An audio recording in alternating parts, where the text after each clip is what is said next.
ஜோதிமணி கதாநாயகியாக டெய்சி ராணி அவர்கள் இருவரையும் இந்த நிகழ்ச்சியின் மூலமாக நான் வணங்குகிறேன்.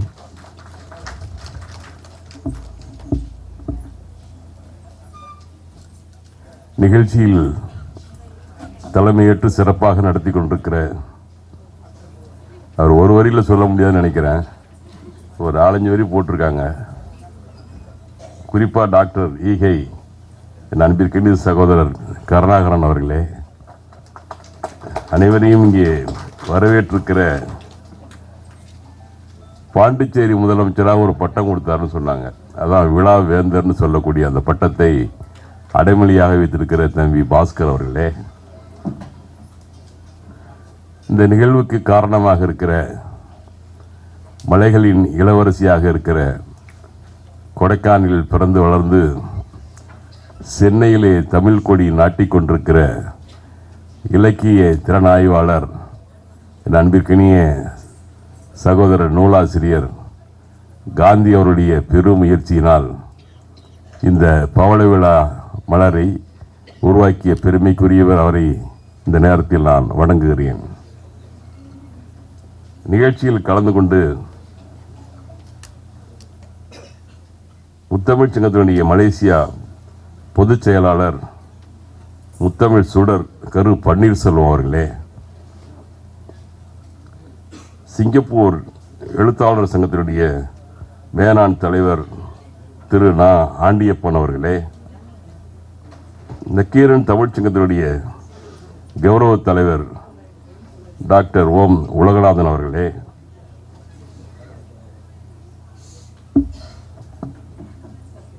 அறிவியல் அறிஞர் மற்றும் கல்வியாளர், பல்வேறு மலர்களை வெளியிட்டிருக்கிற ஆய்வாளர் என் அன்பிற்கினிய சகோதரர் டாக்டர் EKT சிவகுமார் அவர்களே, இங்கே நல்ல கருத்துக்களை கரகரத்த குரலில் வழங்கி நம்முடைய மறைந்த முத்தமிழ் கலைஞருடைய குரலை நினைவு கூறுகிற வகையில் கருத்துக்களை வழங்கி அமர்ந்திருக்கிற முனைவர் கவிஞர் மூஞாசே இன்பா அவர்களே, நிகழ்வில் நன்றி கூறுகிற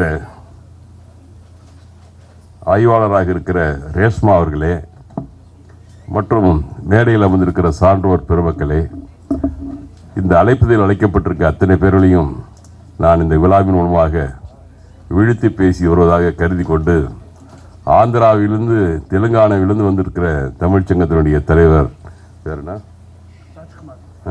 ராஜ்குமார் அவர்களே, கன்னடத்தில் ஒரு ராஜ்குமார் இருந்தார், இப்போ தெலுங்கானாவில் ஒரு ராஜ்குமார் இருக்கார். கிட்டத்தட்ட அவர் பார்த்தா அதே நடிகர் மாதிரி தான் இருக்கிறார், அழகாக இருக்கிறார். ஏன்னா மண் காவிரி மண், காவிரியுடைய தண்ணீரை குடித்தவர், அளவுக்கு சொந்தக்காரர். அவரையும் நான் இந்த நேரத்தில் விழாவில் வரவேற்று வந்திருக்கிற பெரியோர்களே, தாய்மார்களே, நண்பர்களே, உங்கள் அனைவருக்கும் நன்றி கலந்த வணக்கத்தை நான் தெரிவித்துக் கொண்டு, ஆளுமை அறிந்திருக்கிற இந்த அரங்கம், பகுத்தறிவாளர்கள் பகுந்திருக்கிற இந்த அரங்கம், கல்வியாளர்கள் நிறைந்திருக்கிற இந்த அரங்கம், இந்த அரங்கத்தில் நானும் பேசுவதற்கு ஒரு வாய்ப்பு கொடுத்திருக்கிற ஐயா காந்தி அவர்களையும் பாஸ்கர் அவர்களையும் நான் மீண்டும் ஒரு முறை நன்றி கூறுகிறேன். காரணம், என் உயரம் என்னவென்று எனக்கு தெரியும், ஆனால் நான் என் எல்லையை தாண்டுவதில்லை. ஆனால் இந்த நேரம் கொடைக்கானல் காந்தியின் அன்பின் வலையில் இந்த அன்பு மாட்டிக்கொண்டதால் நான் அவரை கேட்டு இங்கே வந்ததுக்கு ஒரு மறுக்க முடியாமல் நான் வந்தேன். காரணம், சில நாட்களுக்கு முன்னால் எனக்காக ஒரு நூலை எழுதியவர், அதற்கு தலைமையேற்றியவர் நம்முடைய ஐயா நீதியரசர். அவர் பல்வேறு பணிகளுக்கு இடையில் இவர்கள் அழைத்தார்கள். எனக்கும் அவருக்கும் அறிமுகம் அவ்வளவாக இல்லை, ஆனால் கேள்விப்பட்டிருக்கிறேன். ஆனால் அவர் அங்கே வருகிறது வந்து என்னுடைய நிகழ்ச்சியிலே கலந்து கொண்டு இரவோடு இரவாக தூத்துக்குடி போய் மறு நிகழ்ச்சியில் கலந்து கொண்டார். அதற்காக அவருக்கு இப்பொழுது நான் வணக்கம் சொல்கிறேன். அங்கே காரணம், அன்றைக்கு அவரை நான் சரியாக கூட மேடையில் பார்த்து முடியவில்லை. காணொலி காட்சியில் முதலமைச்சர் அவர்கள் எங்களை தொடர்பு கொண்டதனால் அந்த மேடையிலேயே ஒரு அறையில் நாங்கள் 1 மணி நேரம் அதில் செலவிட்டதனால் அவரோடு பேசுவது கூட நேரம் இல்லை. ஆனால் இப்பொழுதுதான் அவரை பற்றி நான் பேசிக்கொண்டே இருந்தேன். ஆனால் இந்த எதிர்பாராத இந்த நிகழ்வை ஏற்படுத்தி கொடுத்த காந்தி அவர்கள் பொதுவாக இது நீதி அரசர்னு சொன்னால் ஒரு தூரத்தில் எங்கேயோ ஒரு பக்கம் இருந்து அவங்களுடைய வர்றவங்களெல்லாம் எல்லாருமே வந்து தன்னுடைய பார்வையில் குற்றவாளியா குற்றமற்றவனா என்று பார்ப்பதிலேயே அவங்களுக்கு காலமும் நேரமும் சரியாக இருக்கும். வாழ்நாளில் பல்வேறு தீர்ப்புகளை வழங்கி அந்த தீர்ப்புகளுக்கு இடையே அவருடைய பெருமைகளையும் உரிமைகளையும் அவருடைய அந்த கடமையுடனும் செய்து காட்டிய பல்வேறு நீதியரசர்கள். பல நீதியரசர்கள் ஓய்வு பெற்றதுக்கு பிறகு தான் உண்டு, தன் குடும்பம் உண்டு, தன் செல்வம் உண்டு, பிள்ளைகள் உண்டு என்ற வகையில் தன் பொழுதை கழிக்கிற நீதியரசர்கள் இருக்கிறார்கள். ஆனால் சில பேர் நம்முடைய ஐயா ஜோதிமணி போன்றவர்கள் அவர் ஓய்வு பெற்றதுக்கு பிறகும் இந்த தமிழுக்காக ஆட்டுகிற பணி எண்ணிலடங்காத பணி என்பதற்கு அடையாளமாக அவர் இங்கே வருகின்றிருக்கிறார். அவரை நான் கும்பகோணம் தமிழ்ச்சங்கம் என்ற தலைவருடைய முறையில் அவரை மனமாற நான் வாழ்த்துகிறேன். இன்னும் ஒரு 100 ஆண்டு காலம் அவரும் அவர் துணையாரும் பல்வேறு நிலையில்லாமல் வாழ வேண்டும் என்று என்னுடைய மனதார வாழ்த்துகிறேன். மாட்சிமை தங்க நீதியரசர் அவர்கள் 75வது சிறப்பு மலர், அதாவது இந்த சிறப்பு மலரில் ஒரு சிறப்பானது என்னென்னா அதுக்கு வச்சிருக்க பேர் தான் அது. என்னை பற்றி அவங்க வந்து காந்தி அவர்கள் என்ன சொல்லியிருக்காரு நினச்சிக்கிட்டு இருக்காங்கிறது இல்லை. இங்கே இன்பா வந்து காலில் வர்ற பொழுதே ஒரு சொன்னார், யாரும் காந்தியை வந்து மதிக்கிறது இல்லை, எழுத்தாளர்கள் வெளியே தெரிவதில்லை, எழுத்தாளர்களை வந்து மதிப்பு வர வேண்டும், அவரை மதிக்க வேண்டும் என்று சொன்னார். காந்தியை மதிக்கலாம் இந்தியாவில் எவனும் இருந்து புரோஜனமே கிடையாது.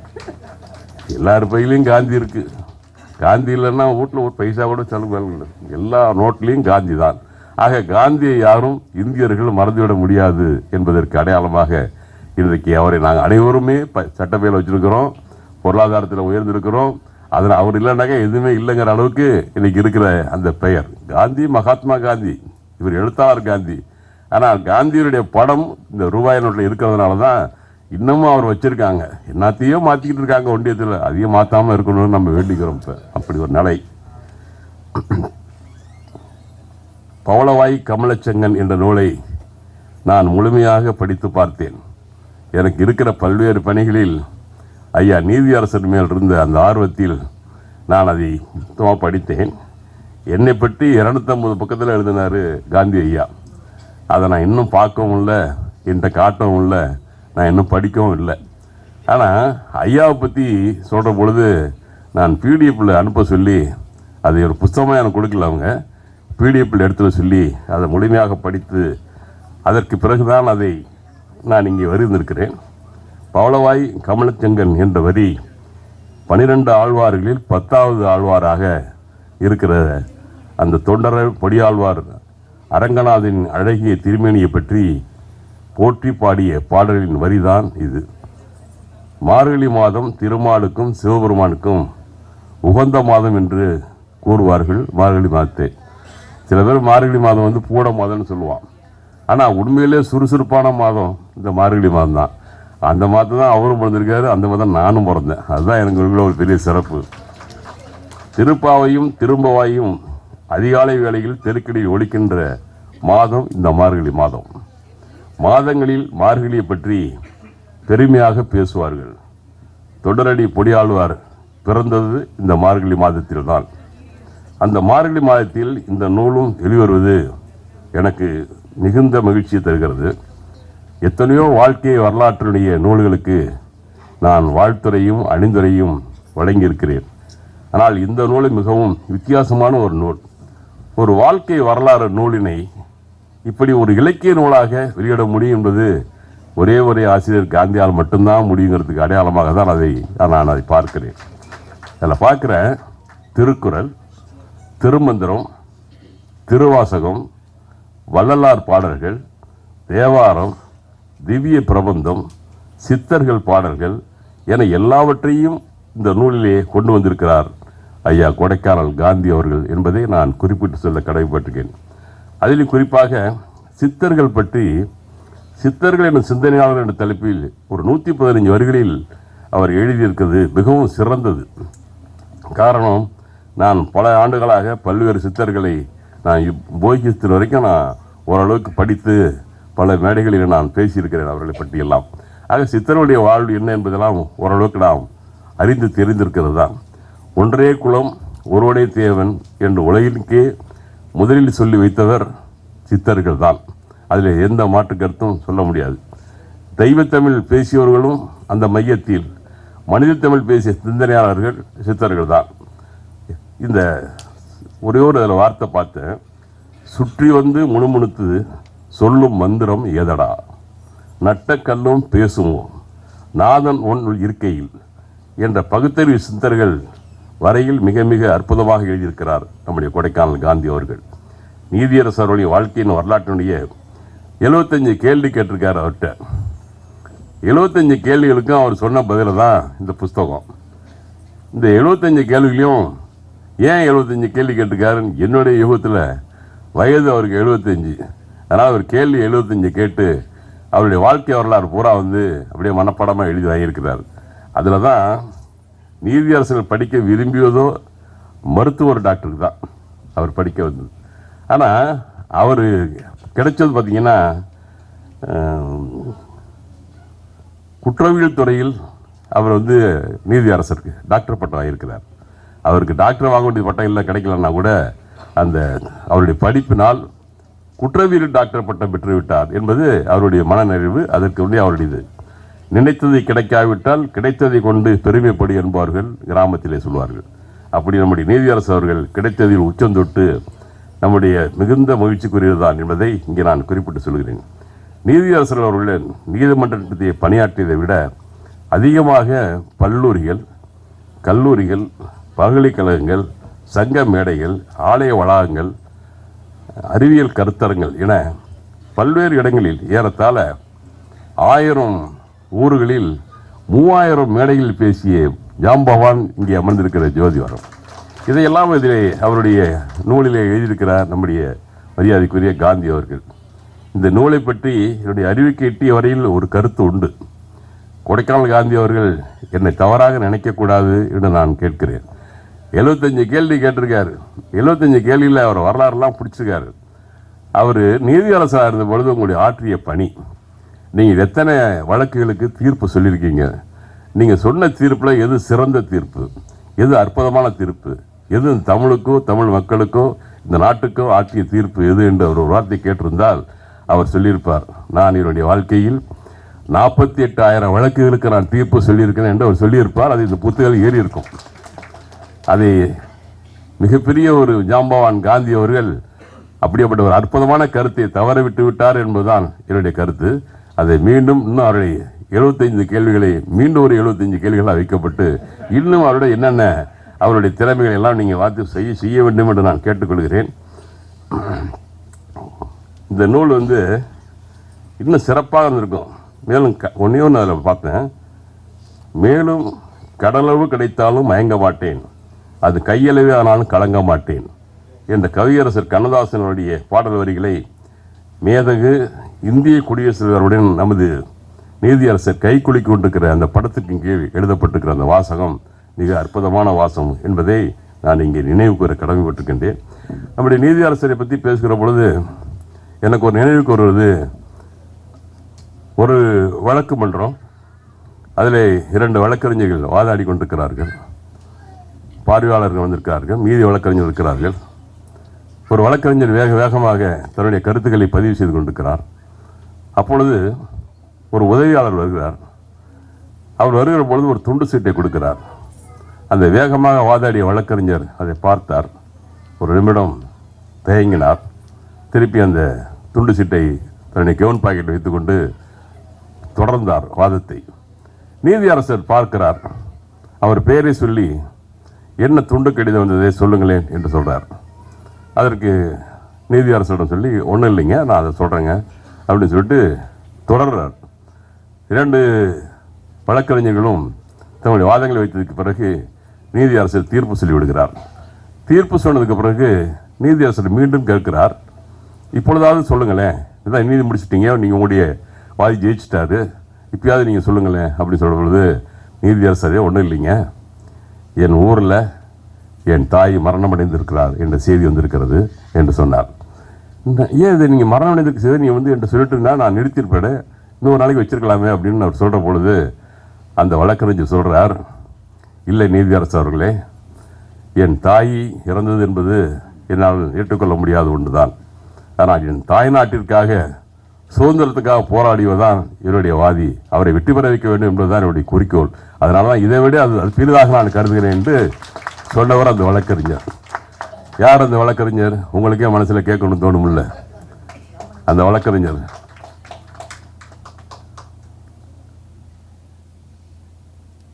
இரும்பு மனிதராக இருந்த வல்லபாய் பட்டேல், சர்தார் வல்லபாய் பட்டேல். அந்த வழக்கறிஞர் தான் அண்டவர். தான் தாய்நாட்டுக்காக உழைத்த, தான் தாய்நாட்டுக்காக ஒரு சிறை சென்றவர், ஒரு தாய்நாட்டுக்காக இருக்கிற அந்த அவரை காப்பாற்ற வேண்டும் என்ற அந்த முயற்சியில் தான் தாய் இறந்ததை கூட பார்க்காமல் அதை பிறகு பார்த்துக் கொள்ளலாம் என்று சொல்லிட்டு அதை வழக்காடிய பெருமைக்குரியவர் நம்முடைய வல்லபாய் பட்டேல். அது எதுக்கு சொல்றேன்னு சொன்னால், ஒரு நீதியரசர் பல தடவை கேட்டும் கூட அதை சொல்லாமல் அந்த வழக்கிலே மூவாக இருந்து அதற்கு பிறகு அவர் தன்னுடைய தாய் இறந்ததை அழுது கொண்டே அவர் செல்கிறார். அப்படியாப்பட்ட வழக்கு மன்றம் வாதாடிய நீதிகள்லாம் இருந்திருக்கிறாங்க. அந்த வகையில் நம்முடைய நீதியரசர் தன்னுடைய வாழ்நாளில் கிட்டத்தட்ட 12 ஆண்டுகள் நீதியரசராக இருந்திருக்கிறார். அவர் வழக்கறிஞருக்காக ரொம்ப நாள் இருந்திருக்கிறார். எனக்கு நான் கேள்விப்பட்ட பொழுது மெட்ராஸ் யூனிவர்சிட்டியில் நம்பர் 1 ஸ்டூடெண்டாக கோல்டு மெடலிஸ்டாக இருக்கிறார். அது ஒரு பெரிய பெருமைக்குரியவர். சாதாரண ஒரு வர்மாவிலிருந்து அவங்களுடைய தாய் தந்தைகள் நடந்தே வந்திருக்கிறாங்க. சென்னையில், வட சென்னையில் வந்திருக்காங்க. அங்கே இருந்தவர் அதற்கு பிறகு அவர் அந்த குடும்பத்திலிருந்து படித்து இன்றைக்கு இந்த உயர்ந்த இடத்தில் வந்திருக்கிறார் என்று சொன்னால் அவருடைய புகழ் மேலும் மேலும் என்றைக்கும் நம்முடைய தமிழுக்காக ஆற்ற வேண்டும் என்பதற்கு அடையாளமாக இங்கே இன்பா சொன்னார். நான் இந்த இன்பா, காந்தி, பாஸ்கர் இவரெல்லாம் நான் இப்போதான் ஒரு 20 நாளைக்கு முன்னால் தான் சந்திச்சிருக்கிறேன். எனக்கு இவர்களுக்கும் எந்த தொடர்பும் இல்லை. ஆனால் கும்பகோணம் தமிழ்ச்சங்கம் தலைவராக ஏற்கப்பட்டு பல நாடுகளுக்கு சென்றிருக்கிறேன். ஆனால் இதுவரைக்கும் தெலுங்கானா போனதில்லை. தெலுங்கானாவில் எங்களுடைய சகோதரர் திருவியார் சகோதரர் இருக்கிறார் என்பது எனக்கு தெரியவில்லை. பல நாடுகளுக்கு நான் சென்றிருக்கிறேன். இந்த கும்பகோணம் தமிழ்ச்சங்கம் பல நாடுகளில் தன்னை கொடியை நாட்டியிருக்கிறது. ஆனால் இன்றைக்கு சென்னையிலேயும் ஐயா ஜோதிவனுடைய இந்த நிகழ்வில் கலந்து கொள்வதில் நான் மகிழ்ச்சி அடைகிறேன். நான் மேடையில் இருக்கிற பொழுது ஒரு குறையே என் கண்ணில் பட்டது. அதை நிறைவு செஞ்சார் காந்தி. காந்தி செஞ்சாரா அல்லது நம்முடைய கருணாகரன் செய்தாரா என்று தெரியவில்லை. ஒரு பவள விழா காணுபவர்களை தனியாக அவர் அமர்வித்தது என்பது ஒரு கொடுமையான ஒரு செய்தி.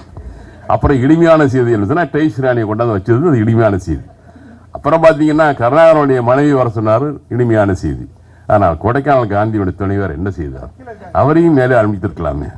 அப்போ அதுதான் இன்னும் 3 துணைமார்களும் மேடையில் அமர்ந்திருப்பார்களே என்ற ஒரு மகிழ்வு.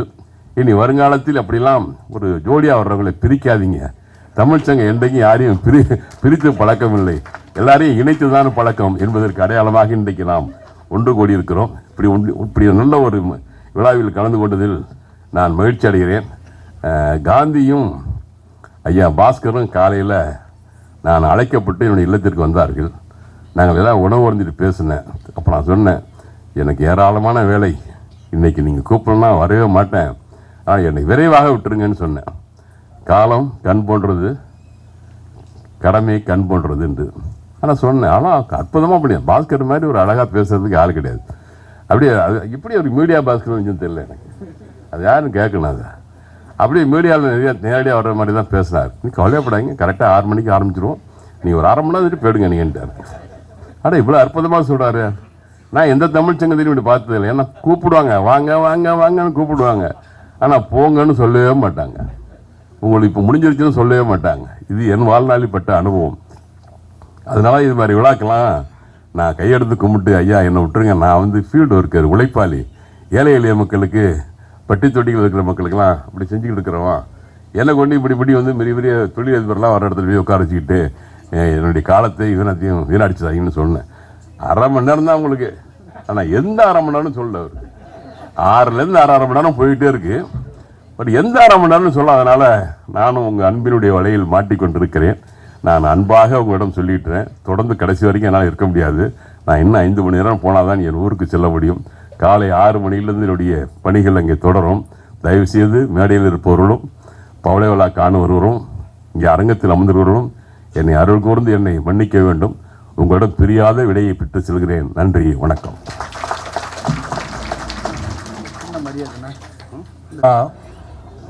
இது ஒரு இன்ப விழா. தலைமை பொறுப்பினை ஏற்று உரையாற்றுகின்ற ஒரு மகத்தான வாய்ப்பு நக்கீரன் தமிழ் சங்கத்தின் மூலமாகவும் என்னோடு சேர்ந்து பணியாற்றும் கலைஞர் கட்டிட கட்டுமான மொழி மற்றும் அமைப்பு சாரா தொழிற்சங்கத்தின் நிர்வாகிகளும் சிறப்பான முறையில் இந்த நிகழ்வு நடைபெற்று கொண்டிருக்கிறது. இந்த நிகழ்ச்சி நடைபெறுகின்ற தருணத்தில் முதல் நிகழ்வாக அன்புக்குரிய சகோதரி வர்ஷனாவையும் அவருடைய சகோதரியும் மேடைக்கு அழைக்கிறேன்.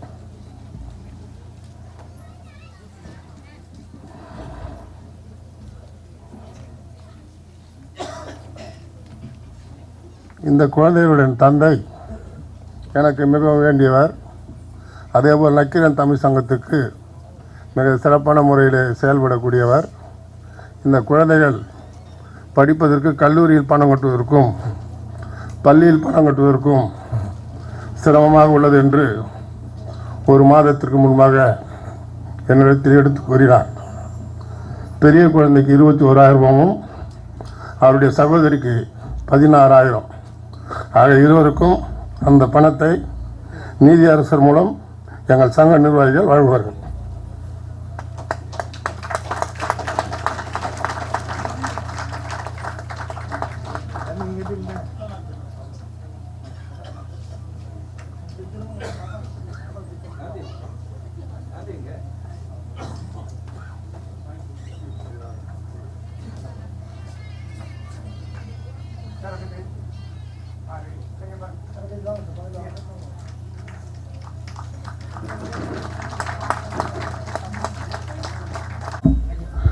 இது ஒரு தனிப்பட்ட மனிதனால் என்னால் இயலாததை என்னுடைய சங்க நிர்வாகிகள் இடத்தில் கூறி ஒரு குறுகிய காலத்தில் இந்த தொகையை ஏற்பாடு செய்து இந்த மேடையில் வழங்குவதில்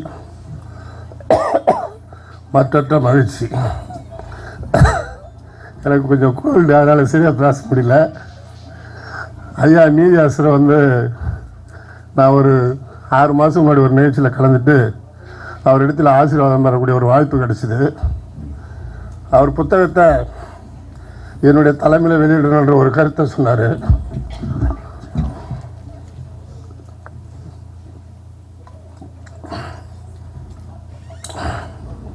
அப்படி ஒரு அரிய வாய்ப்பு இன்று நிறைவேறி இருக்கிறது. அயலகத்தினுடைய தமிழர்கள் எல்லாம் இந்த நிகழ்ச்சியிலே கலந்து கொண்டு சிறப்பான முறையில் ஐயாவுக்கு வாழ்த்து கூறியிருக்கிறார்கள். அதே ஒரு திரளாக கூடியிருக்கும் பெண்மக்களுக்கும் இந்த நிகழ்ச்சிக்கு வருகை தந்திருக்கும் அனைத்து நல்ல உள்ளங்களுக்கும் என் நன்றியினை தெரிவித்துக் கொண்டு வாய்ப்புக்கு நன்றி கூறி விடைபெறுகிறேன். நன்றி, வணக்கம்.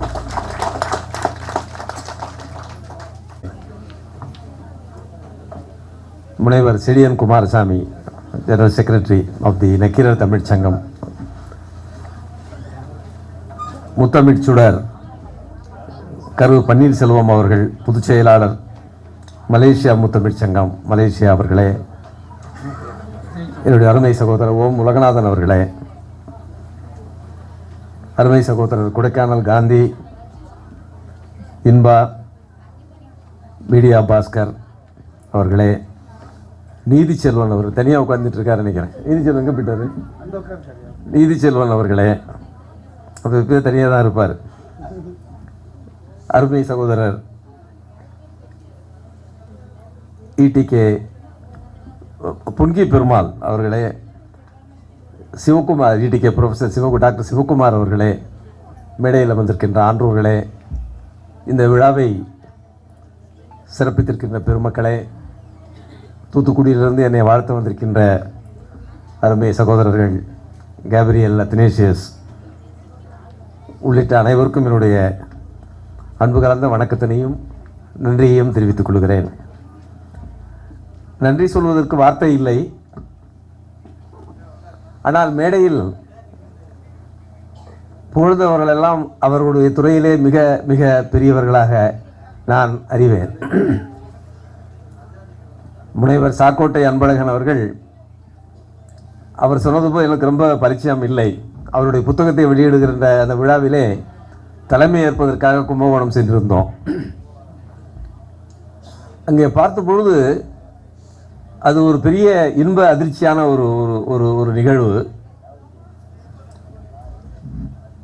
அவர் 3 முறை தொடர்ந்து கும்பகோணம் சட்டமன்றத்தின் உறுப்பினராக தேர்ந்தெடுக்கப்பட்டிருக்கிறார்கள் என்பதை நான் அறிந்தேன்.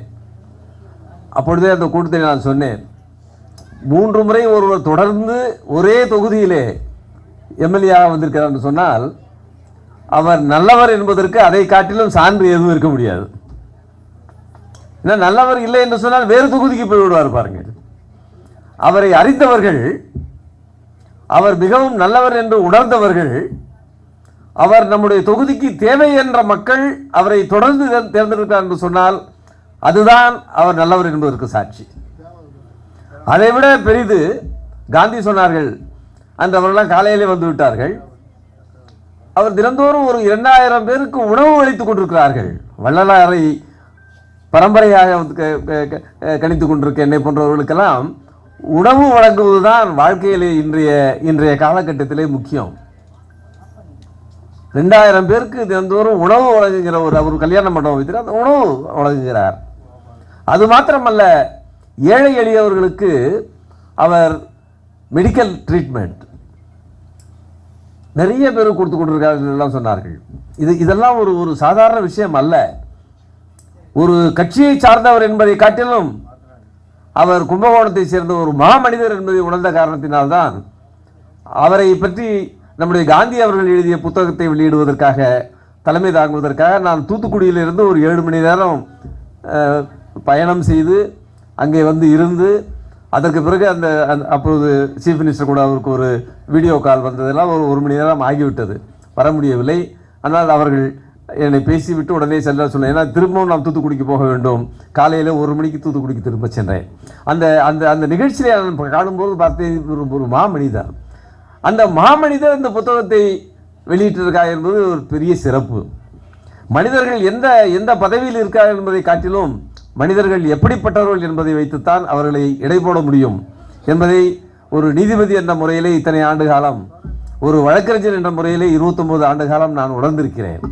எந்த பெரிய பதவியில் இருக்கிறவனும் மிக மிக சாதாரண எண்ணம் கொண்டவனாக இருப்பான். சாதாரண குடும்ப இருப்பான், மிகப்பெரிய எண்ணத்தை கொண்டவனாக இருப்பான்.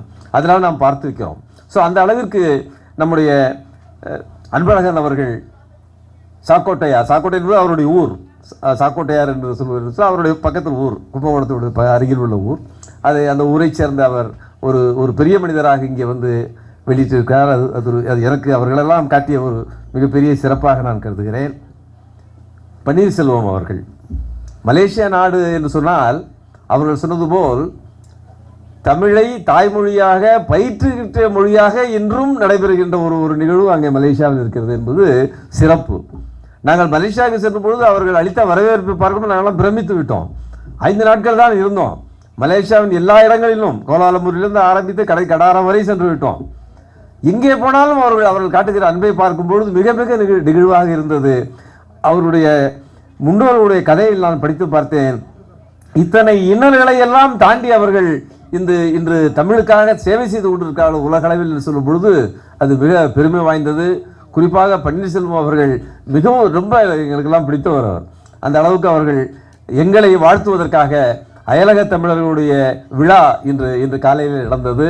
அந்த விழாவை முடித்துவிட்டு எங்களை வாழ்த்துவதற்காக வந்ததற்காக நான் மிகவும் நன்றியுடனாக இருக்கிறேன்.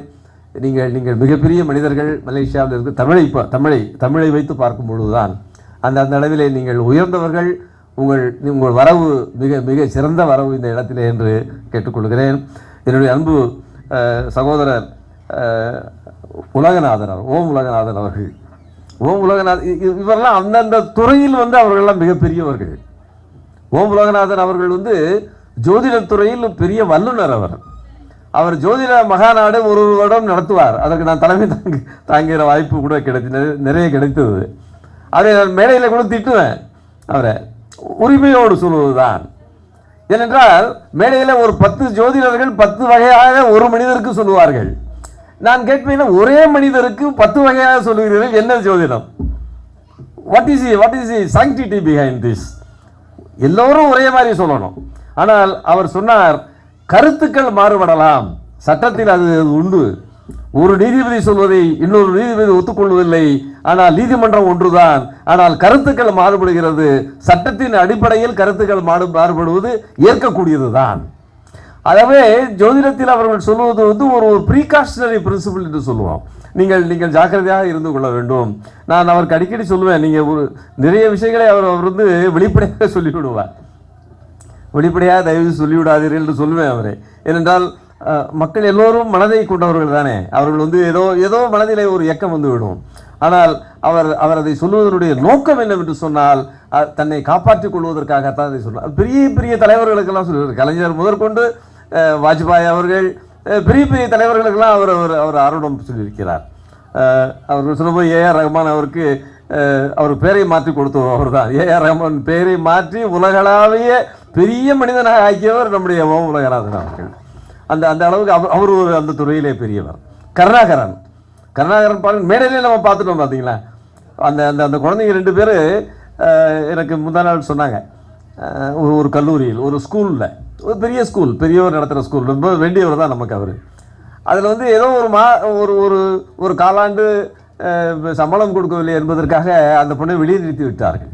நல்ல நல்ல நல்ல படிக்கக்கூடிய மாணவி, நல்லா பாடுவாள், நல்ல எல்லா நிகழ்ச்சிகளிலும் பாடுபவள் அவர் தான்.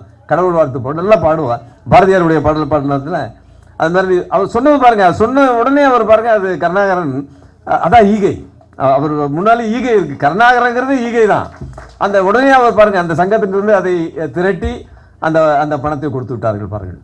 அதோடு இங்கே நம்முடைய நிகழ்ச்சி நடத்தினார்கள் பாருங்கள். நம்முடைய சிவகலா நாட்டிய பள்ளியுடைய மாணவிகள் அவர்களை நினைவு கூர்ந்து அவர்களை கௌரவித்திருக்கிறார்கள் என்பது மிக மிக சிறப்பானது.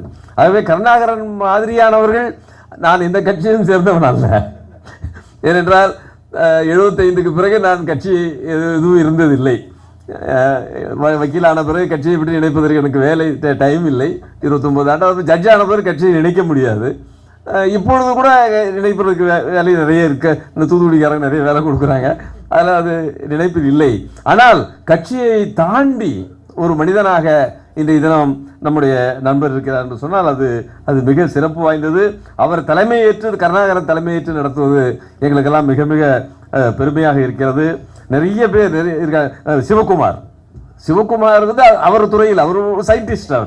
அவர் ஒரு ஃபிசிக்ஸ் இல்லையா, ஃபிசிக்ஸ் தானே, கெமிஸ்ட்ரி அவர் ஒரு அத்தாரிட்டி சப்ஜெக்ட். அண்ணா யூனிவர்சிட்டியில் வந்து ரொம்ப நாள் அவர் ப்ரொஃபஸராக இருக்கார். அது பெரிதல்ல, நானும் ப்ரொஃபஸராக இருந்தேன் சட்டத்தில், அது பெரிதல்ல. ஆனால் அவர் செயலை, அவருடைய தாயார் பெயரில் அவர் ஒரு பெரிய அறக்கட்டளை நடத்தி வருகிறார். அந்த அறக்கட்டளையின் மூலமாக ஏழை குழந்தைகளுக்கு அவர் நிறைய செய்கிறார்.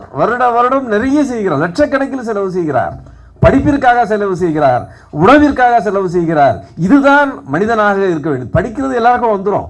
கெமிஸ்ட்ரி படிக்கலாம், பிசிக்ஸ் படிக்கலாம், லா படிக்கலாம், அதெல்லாம் ஒன்றும் பதவி வந்துடும். ஆனால் இந்த பதவி வந்தாலும் அந்த பதவி மோகத்தில் நாம் மயங்கி மனிதத்தன்மையை இழக்காமல் இருப்பவர்கள் தான் மனிதர்கள். அந்த வகையிலே சிவகுமார் அவர்கள் மனிதனாக வாழ தகுதியுடையவராக இன்றைய தினம் அவர் வந்து இந்த மேடையிலே இருப்பது எங்களுக்கெல்லாம் சிறப்பு. காந்தி, கொடைக்கானல் காந்தி வந்து அவரை பற்றி கொஞ்சம் சொல்லணும். அவர் புத்தகத்தை என்னை பற்றி 300 பக்கம் எழுதியிருக்காரு. திருவள்ளுவர் தாத்தாவை பற்றி அவருடைய 75 குறள்களை வைத்து என்னையும் அதை பிணைத்து என்னிடம் 75 கேள்விகளை கேட்டு அந்த பதில்களை அது புனைந்து ரொம்ப அழகாக எழுதியிருக்கிறார்கள். அது டிராஃப்ட் இதில் படித்தது, அது மாற்றிருக்காரா இன்னும் தெரியாது. ஆனால் அவரிடம் ஒரு சாக்கோட்டையா புத்தகம் வெளியிடுகிறோம், என் தலைமையிலே வெளியிடுகிறோம். அந்த புத்தகத்தை பற்றி நான் பேச வேண்டாமா? அவர் என்ன பண்ணுவார், புத்தகத்தை கடைசி வரைக்கும் கொடுக்க மாட்டார். கடைசியில் அன்னைக்கு சொல்ல பிறகு மேடையில் இங்கே நின்ன பிறகு மேடையில் வந்து வைக்கிறார் புத்தகத்தை. இப்போ சாக்கோட்டையார் அதை ஒத்துக்கொடுக்கிறார், அவருக்கு கூட இன்னும் கொடுக்கல. அவருடைய புத்தகத்தை அவருக்கு இன்னும் கொடுக்கவில்லை. ஆகவே அவர் ஒரு திறனாய்வாளர் என்பதிலே எந்தவித சந்தேகமும் இல்லை. கலைஞரால் அவருடைய பாசறையில் வளர்ந்தவர் அவர். ஆனால் அரசியல் ரொம்ப அதிகமாக அவர் ஈடுபட இல்லை என்றாலும் கூட கலைஞருடைய அந்த அந்த அந்த அறிவு அவருக்கு இருக்கா இருக்கு. ஆனால் அது ரெக்கக்னைசேஷன் கிடைக்கலையோ என்று தோன்றுகிறது. அது உண்மைதான். அது தோன்றுவதற்கு காரணம் என்னவென்று சொன்னால் அவருடைய எழுத்துக்கள் பெரிய அளவிலே வெளியே வர வேண்டும், அது படிக்க வேண்டும். அந்த அந்த முயற்சிகளில் தான் சாக்கோட்டையார் பற்றி புத்தகம் எழுதியது. நம்ம அதுக்கு பிறகு நான் படித்து பார்த்தேன். நீங்கள் கொடுத்த புத்தகம் எடுத்துகிட்டு போயிட்டேன் கொடுக்காம. அது நிச்சயமாக படித்து பார்த்தேன். அதை படித்த பிறகுதான் அந்த மனிதர்களுடைய மாணிக்கங்கள்லாம் வெளியே தெரிகிறது. அந்த மாதிரி இந்த மாதிரி புத்தகங்கள் நிறைய படிக்கிற அளவிற்கு மக்கள் இப்போ அந்த எண்ணம் வர வேண்டும். வந்தால்தான் இதை போன்ற திறனாய்வு செய்வர்களுக்கெல்லாம் ஒரு ரெக்கக்னிஷன் கிடைக்கும். அந்த அளவிற்கு காந்தி அவர்கள் எப்பொழுதுமே உடல்நலம் சரியில்லை என்றாலும் கூட அவர் அந்த சிந்தனை அந்த தமிழிலே தான் இருக்கும். அவர் என்ன நினைக்கிறாரோ அதை முடித்து விடுவார். அதற்கு பாஸ்கர் பக்கத்திலே இருக்கார். என்ன அவர் சொல்றதை வந்து செய்து காட்டுவதற்கு பாஸ்கர் எப்பொழுதுமே இருக்கிறார். அந்த அளவிற்கு இவர்கள் ஒரு டீமாக இவர்களாம் ஒரு டீமாக செய்கின்ற காரணத்தினால் தான் இந்த சரித்திரம் படைக்க முடிகிறது. இந்த சரித்திரம் படைத்தவர்கள் சகாப்தம் படைக்க வேண்டும் என்று வாழ்த்துகிறேன். இதன் அடிப்படையில் காந்தி போன்றவர்கள் நிறைய எழுத வேண்டும், நிறைய விஷயங்கள் மக்களுக்கு தெரிய வேண்டும். நம்மோடு சிவகுமார் இருக்கிறார், பன்னீர்செல்வம் இருக்கிறார், உலகநாதர் இருக்கிறார், கருணாகரன், நிறைய பேர் மேடையில் பெரிய அந்த துறையை சேர்ந்த மிகப்பெரியவர்கள் அவர்களையெல்லாம் நீங்கள் பயன்படுத்திக் கொள்ளுங்கள். அதன் மூலமாக அவர்களுடைய சாதனைகளை இந்த மக்களுக்கு வெளிக்கொடுங்கள். அதன் மூலமாக இந்த குழந்தைகளுக்கு இதை சொல்லுங்கள். நீங்கள் உழைத்தால் மேலே வரலாம் என்ற எண்ணம் இந்த குழந்தைகளுக்கு, இளைஞர்களுக்கு வர வேண்டும் என்ற எண்ணத்தை நீங்கள் கொடுக்க வேண்டும் என்று கேட்டுக்கொண்டு உங்கள் அனைவரையும் வணங்கி வாழ்த்தி அமைகிறேன். நன்றி, வணக்கம். ஏற்புரை வழங்கி விழாவை சிறப்பி